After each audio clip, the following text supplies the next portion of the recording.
Hey y'all, welcome back to the channel. I am Tanisha Davis, and in this video we're going to talk about our April mortgage update.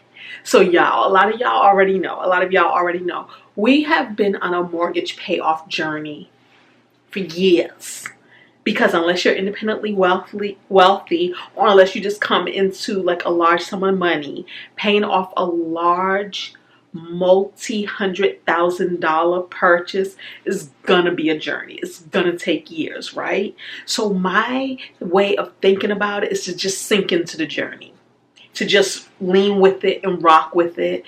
Don't try to overwhelm yourself by rushing it. Don't try to overwhelm yourself by depriving yourself too much of other essentials. I mean, this is just my opinion. Some people do. Some people believe in the whole go fast, go hard, go, and then the home will be finished, you know. But I just believe in the balance of enjoying life. Hence, this is the fun and the budget channel. We're going to talk about fun and we're going to talk about budget, right? We're going to be responsible, but we're not going to be so responsible that we deprive ourselves to living where we end up having regrets at the end of the day, right? So in my home payoff journey, my way of looking at it was always what I don't spend, I get to apply to the mortgage, one. So it keeps me from doing super irresponsible things with my money because I know I have a greater purpose. I also believe in the art of every little bit counts, right? So on this journey, you see me make little small payments. And on this journey, depending where I am in life, I have made large sums toward the mortgage. At the end of the day, one day, sooner than 30 years, the mortgage will be paid off. That's the ultimate goal. Don't take 30 years to pay off your home if you can help it. And I really think you can. I really think you can, because every little bit counts. Now, a lot of my returning subscribers know I have been laid off from a job like 3 times within a year span, more or less, right? And so my home payoff journey has not been priority because of that, okay? Now that we're gainfully employed again, we are picking up that journey.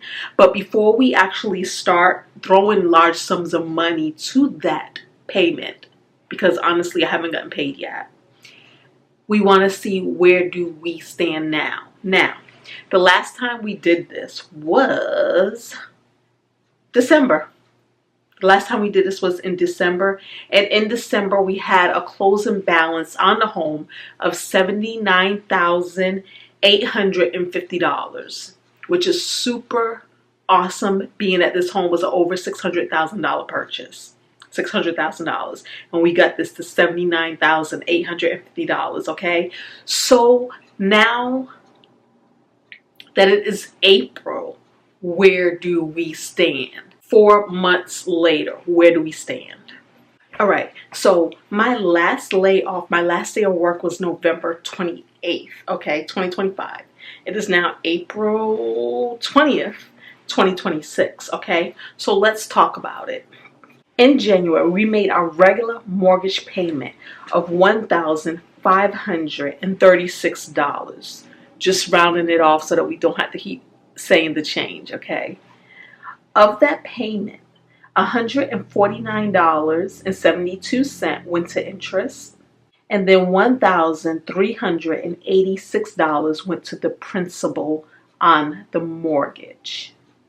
I then made a principal only payment of $63.81. And again, the reason for that is because I do believe that every little bit matters. And at that point in time, I was doing something where I was adding what I needed to add to make the balance an even number, an even sum, okay, with no change. And so that's what that is. And then in February, I made my regular mortgage payment of $1,536. Of that, $147 went to the interest, and $1,389 went to the principal. I then made a principal only payment of $61.09. in March. Now, March I went on vacation. And so while I was on vacation, I was just like, I just need to make my payment. I just need to make my mortgage payment so that my mortgage isn't late. I was out of the country, and so I didn't do a lot of math. I didn't pull up the computer to figure out what extra payment I needed to make, so I did not make an extra payment. This is the first time in years that I didn't make an extra mortgage payment. Okay, so I only made my regular mortgage payment of $1,536. Of that, $144 went to interest, and then $1,392 approximately went to the principal, right? And then this brings us to April. In April, I did the same thing. I just made my regular mortgage payment of $1,536. Of that, $142 went to interest, and then $1,394 went to principal. What I like to take note of is looking at the January payment, where $149, almost like $150 went to interest, and then we look at the April payment, and that was almost like $10 is knocked off because it's $141 went to interest. So I really think that that is fun to see when you look at adding extra to your mortgage and seeing how you are making it so that more and more money is going to the principal and not going toward interest, okay? So at the end of all of that, this leaves us with a current balance on our mortgage of $74,164. We are officially under $75,000 that we owe on this house. I'm excited for that, and now I'm also excited for the future to see how that number really starts to move, okay? And so we see on this statement right here, the original loan amount. Now this is based off the last time I refinanced. So the last time I refinanced was June 26, 2021, and I refinanced $320,524. Okay. And so now we got that loan, that refinanced amount, down to $74,164.13. The terms on this loan remaining is 208 months. Let's divide that by 12. How many years is that? 17 years. We have 17 more years left on the terms of that loan, okay? The interest rate on this loan is 2.25%. And so this loan will end in August of 2043. That is from the original terms. But let's look at how it looks today. Let's look at that. And I'm going to look at that. I'm going to pull up the...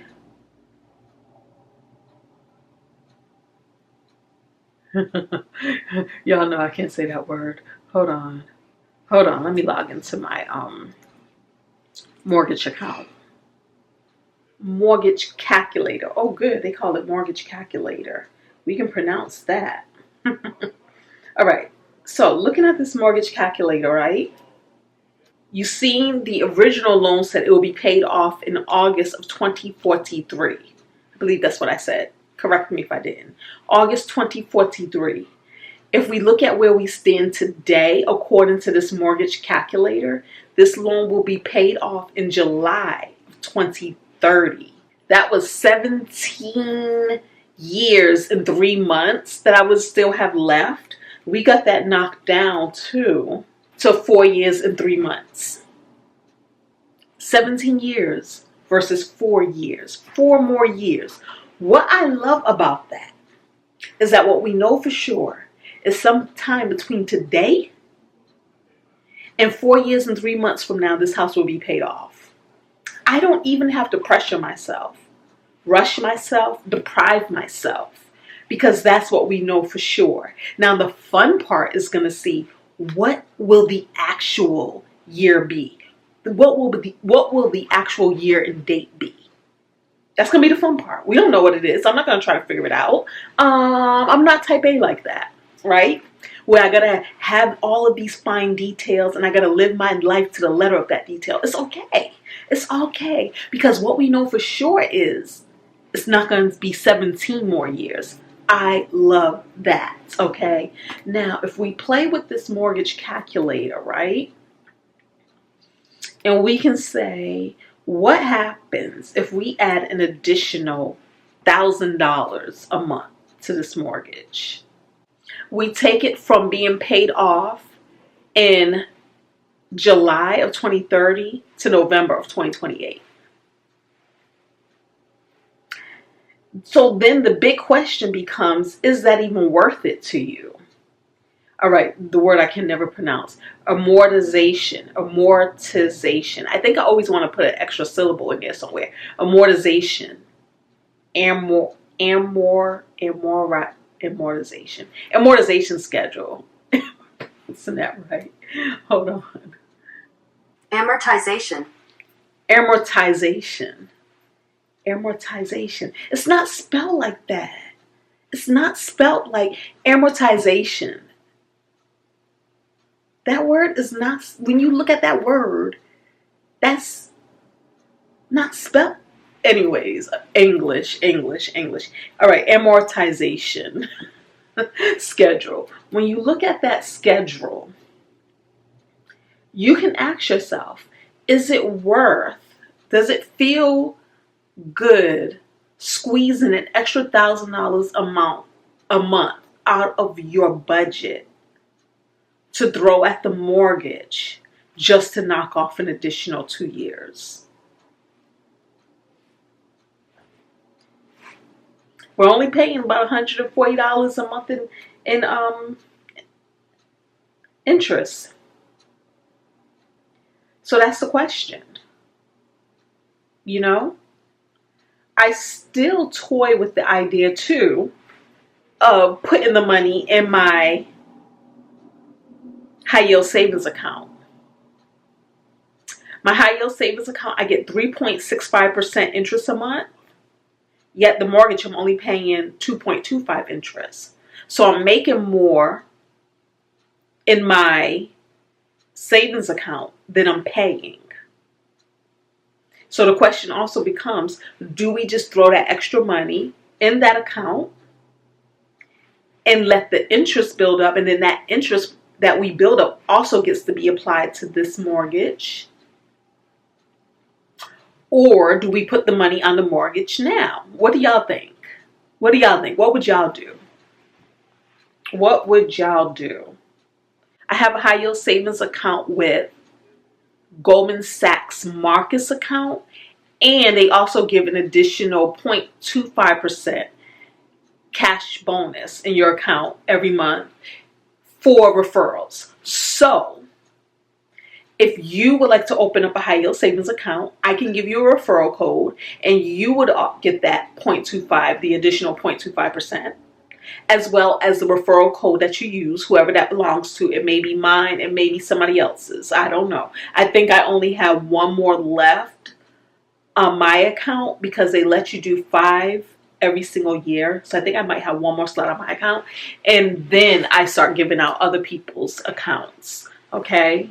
So if you want to know more about that, shoot me an email. My email information is in the details below. Let me know what you guys would do. Now or later. Put the money on the mortgage now, or put the money in your high yield savings account and do it later. And I'm not stressing putting it in a brokerage account where you can even receive even more of a gain, because I'm just not a big fan of pulling the money in and out, and then, you know, you get your tax bill and blah, blah, blah, blah, blah. Just not a fan. Usually with my brokerage account and things like that, I let the money ride. I let the money go in there and it sits in there and it rides. But that's what it is, y'all. That's where we are right now. This is the baseline. This is where we're starting on our re-energized journey of paying off this good mortgage, okay? Thank y'all so much for being here. Don't forget the thumbs up. Talk to me down there in the comments. Let me know what you would do. And subscribe if you are so inclined to be part of the Fun and Budget family. Okay? Until the next video, y'all. Peace.